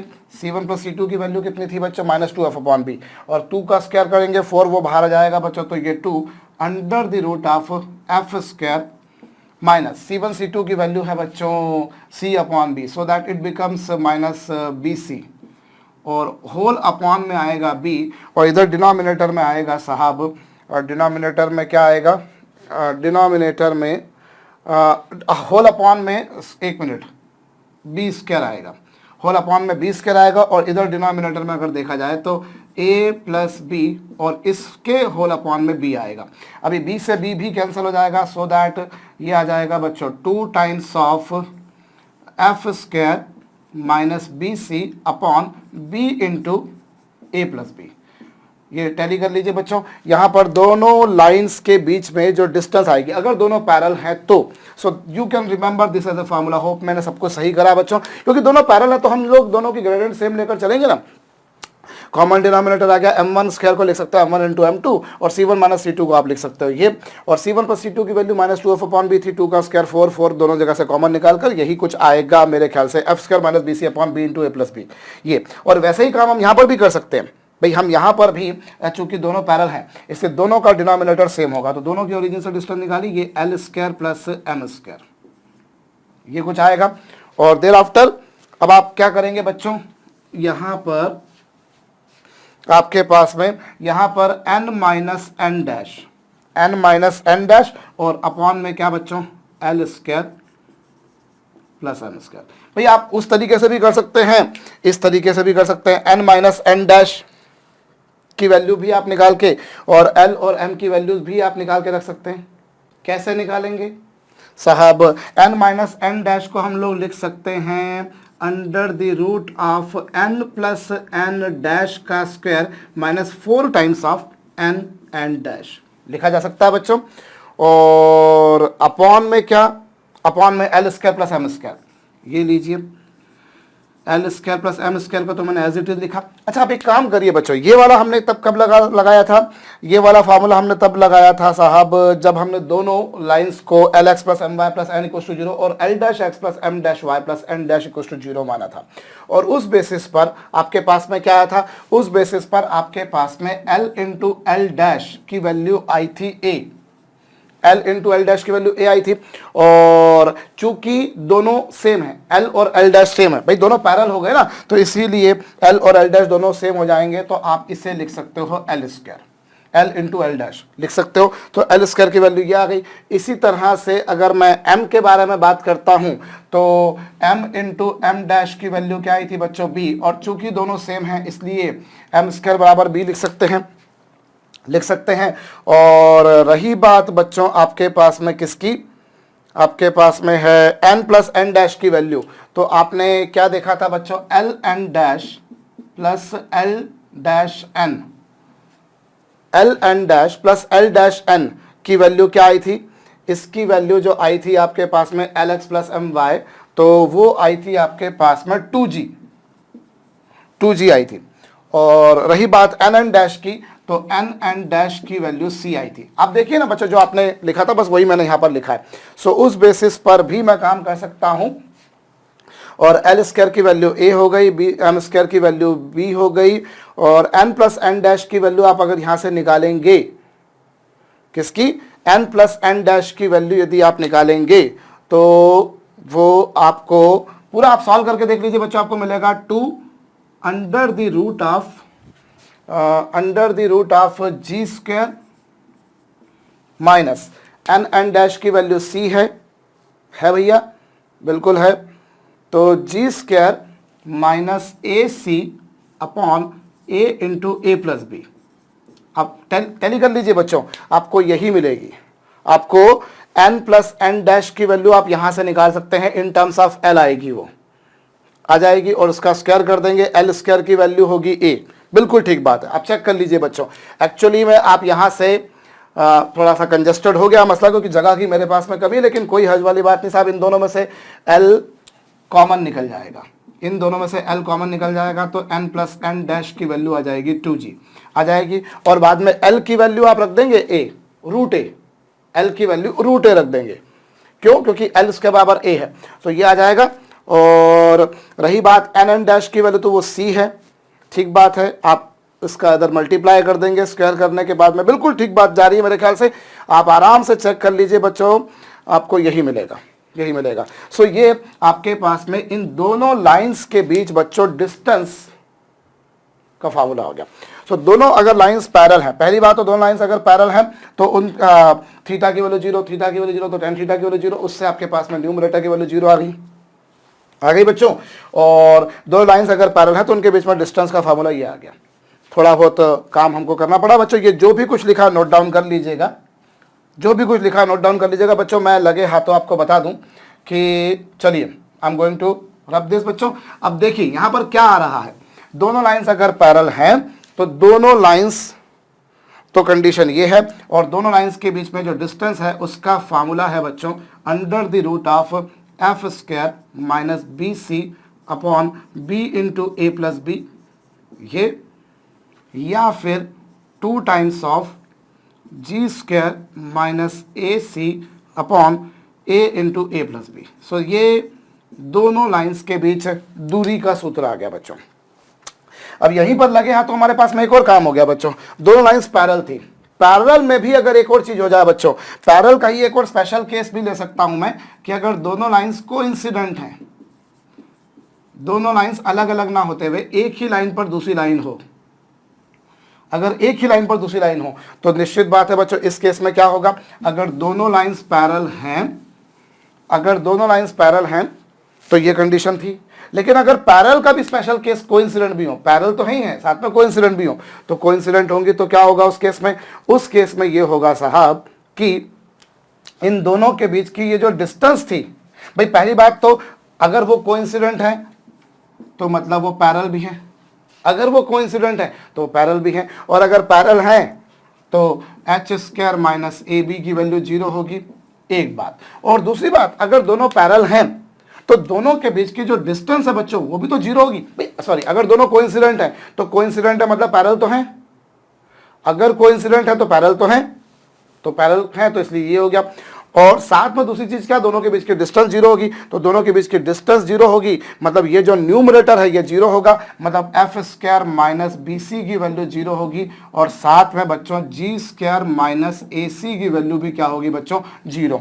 तीनों की वैल्यू 0 होगी, ऐसा नहीं कि तीनों में से कोई एक दो 0 हो जाए, एक 0 हो जाए ना, तीनों 0 होंगे कन्फर्म बच्चों। अगर दो लाइंस पैरेलल हैं तो ये पिक्चर बन रही है, तो ये पिक्चर बन रही है। आपने दोनों के बीच की, भाई अगर दोनों पैरेलल हैं तो ये पिक्चर बन रही है, आपको मालूम है। अब पैरेलल में मैंने एक और चीज जोड़ दी साथ में कि दोनों के बीच की डिस्टेंस, तो दोनों के बीच की डिस्टेंस के दो फार्मूले आप लोगों ने डिराइव करे, दो ही हैं, दोनों हैं बच्चों। आप दोनों में से किसी भी तरीके से करेंगे आंसर सेम ही आएगा अवश्य भाई, बशर्ते वो दोनों पैरेलल होंगी तो ही। ऐसा नहीं कि आपने कोई भी पेयर ऑफ लाइन ले ली और उनके बीच की डिस्टेंस निकाल दी, पहले तो इस बात की गारंटी भी तो होना चाहिए कि दोनों पैरेलल हैं।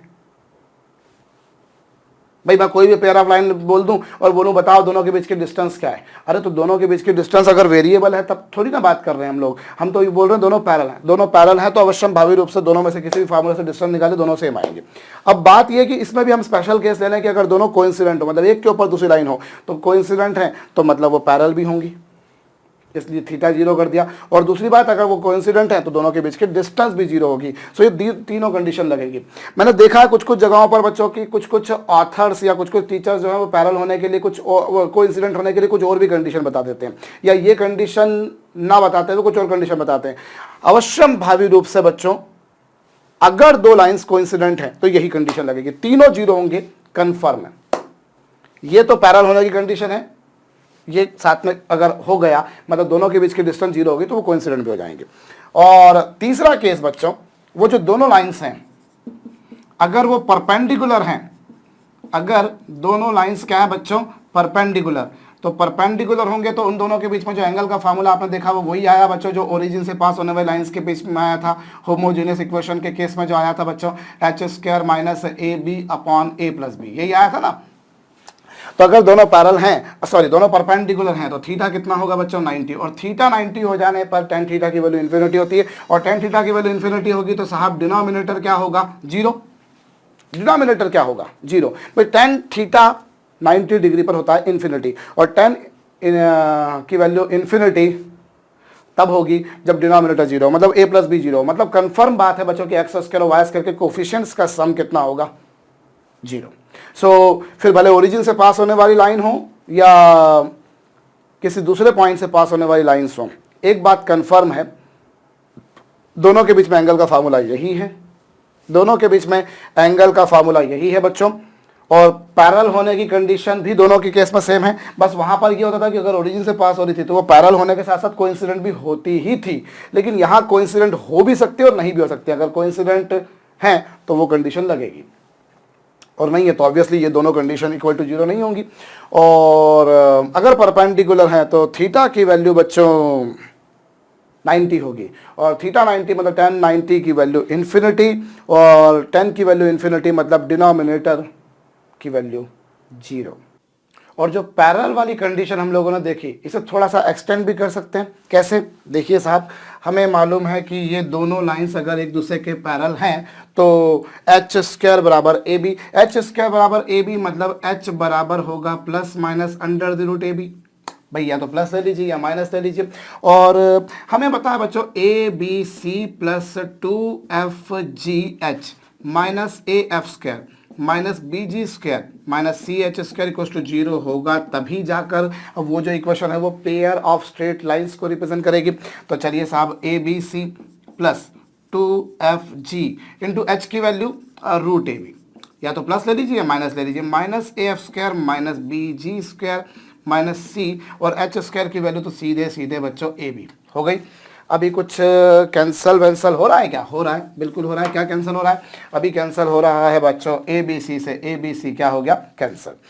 और देयर आफ्टर इसमें से माइनस साइन कॉमन निकाल देता हूँ। अगर मैं माइनस साइन को कॉमन निकाल देता हूँ तो मुझे मिलेगा AF square plus BG square minus 2 times of root A into F into root B into G is equal to 0।